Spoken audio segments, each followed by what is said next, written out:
Hello guys, welcome to my channel macrointerceptor. और आज हम डिस्कस करने वाले हैं दो बहुत इंपॉर्टेंट टॉपिक्स पे। First one is called longitude and second one is called latitude. Clear? So to talk with why we need longitude and latitude.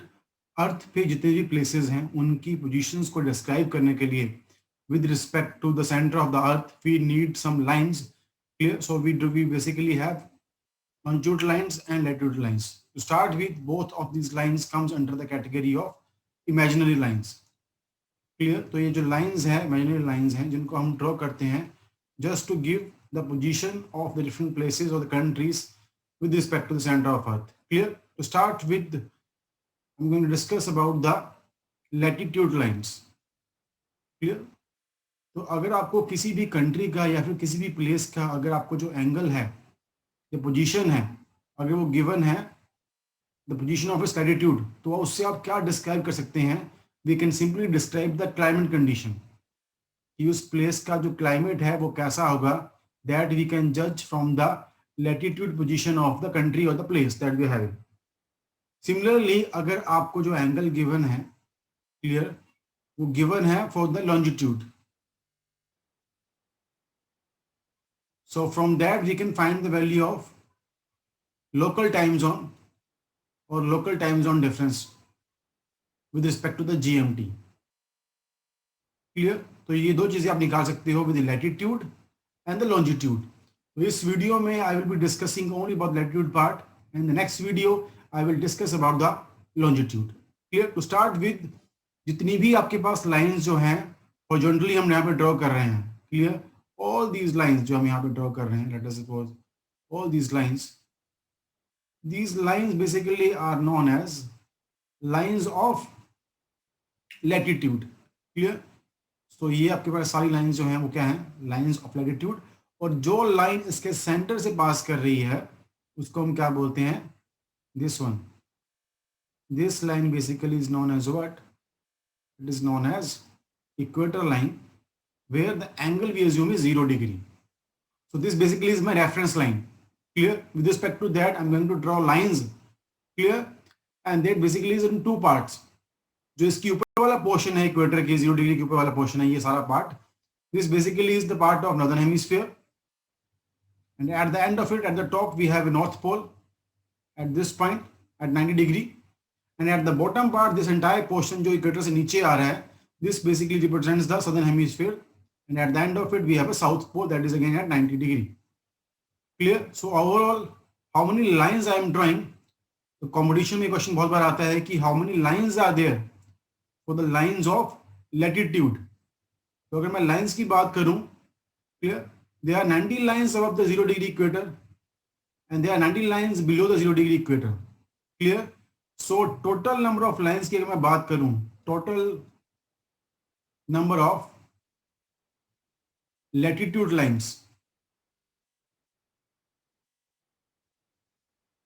clear, how many they are? They are basically 90 above the 0 equator degree plus 1 for this equator that is at 0 degree plus 90 below it. So overall we are going to have 181 lines of the latitude. Clear? तो यहाँ पे draw सारी line हमने नहीं करी हैं, but at every 1 degree अगर हम लाइन को ड्रॉ करें, so what we can say, that we can say कि अगर आप let us suppose अगर आप 1 डिग्री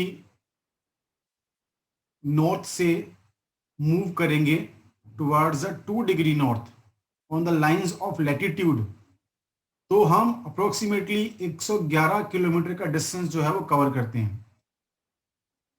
क्लियर?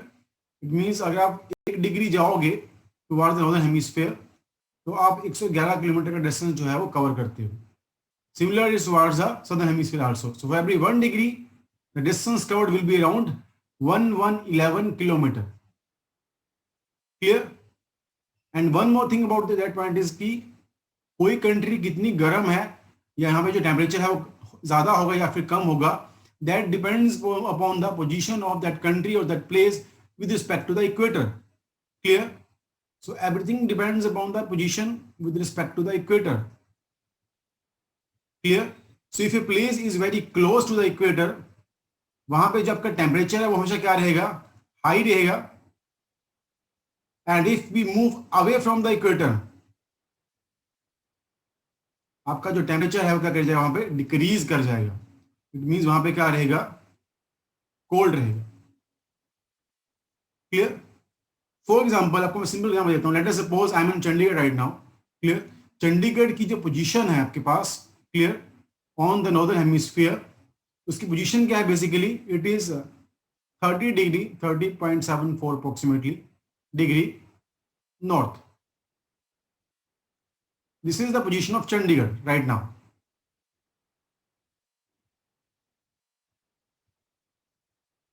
ओके, तो अगर मैं बात करूं कि चंडीगढ़ जो है वो इक्वेटर से कितना दूर है, तो हम कैसे निकालेंगे? For every 1 degree there is only 1 kilometre, so 30.74 degree whatever it is multiply by 111, so this basically comes out to be equal to approximately 3147 kilometre. It mean Chandigarh जो है वो इक्वेटर से 3417 किलोमीटर के डिस्टेंस के ऊपर है। तो जितना आप इससे इक्वेटर से दूर जाओगे उतना जो आपके एरिया का टेम्परेचर है वो बढ़ जाएगा। जो कंट्रीज इक्वेटर के पास होती हैं उनका टेम्परेचर क्या ज्यादा होता है, और जो इससे दूर होती है उसका टेम्परेचर क्या होता है, कम होता है। फॉर एग्जाम्पल अगर हम इंडिया में ही बात करें, क्लियर, तो इंडिया की जो प्लेसेस इक्वेटर से दूर हैं, फॉर एग्जाम्पल J&K जो है वो इक्वेटर से दूर है, तो जो वहां का टेम्परेचर है वो क्या है, कम है as compare to the other places of the India. Clear? अगर हम इंडिया की लोकेशन की बात करें तो बेसिकली वो कहां पे आता है, if I talk about the India only, clear, तो उसका जो बॉटम वाला पोर्शन है कंट्री का, आपका मैप इसका निकालते हो, क्लियर, तो उसकी जो पोजीशन है वो क्या है, it is 8 degree approximately 8 degree north, और टॉप पे जो उसका एंगल बनता है वो बनता है आपके पास 37 डिग्री नॉर्थ। तो जो प्लेसेस इक्वेटर के नजदीक आ रहे हैं, जो 8 डिग्री के पास है, वहां पर टेम्परेचर क्या होगा, हाई होगा। और जैसे ही आप मूव कर रहे हो टुवर्ड्स एरिया ऑफ J&K, वहां पे जो एंगल है कितना है वो 37 डिग्री नॉर्थ, तो वो दूर है इक्वेटर से। क्लियर? तो वहां का जो टेम्परेचर है वो क्या आएगा, लो आएगा। That is why I told you guys in starting कि लैटिट्यूड से आप क्लाइमेट कंडीशन को जज कर सकते हो। क्लियर?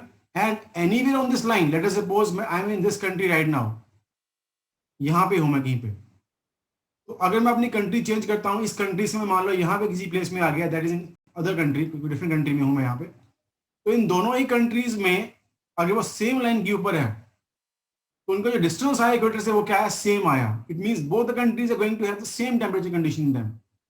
क्लाइमेट कंडीशन दोनों ही प्लेसेस पे ऊपर क्या होंगे, सेम होंगे। इट मींस क्लाइमेट कंडीशन जो होते हैं they are entirely same on the entire line of it. Clear? So this is all about the different types of latitudes we have. Longitudes जो होती हैं they are basically for the time zone. India कहाँ पे है, उसकी location कहाँ पे है, इंडिया में हम कौन सा टाइम टेबल यूज करते हैं, और वो लाइन कहाँ से पास करती है, GMT क्या है, that we are going to discuss in the next lecture. For today we are only discussing about the latitude. और लैटिट्यूड में आपको याद करने के लिए 4 जो है पोजीशन मेन है जो कंपटीशन में आती हैं, कि वेरियस टॉपिक ऑफ कैंसर।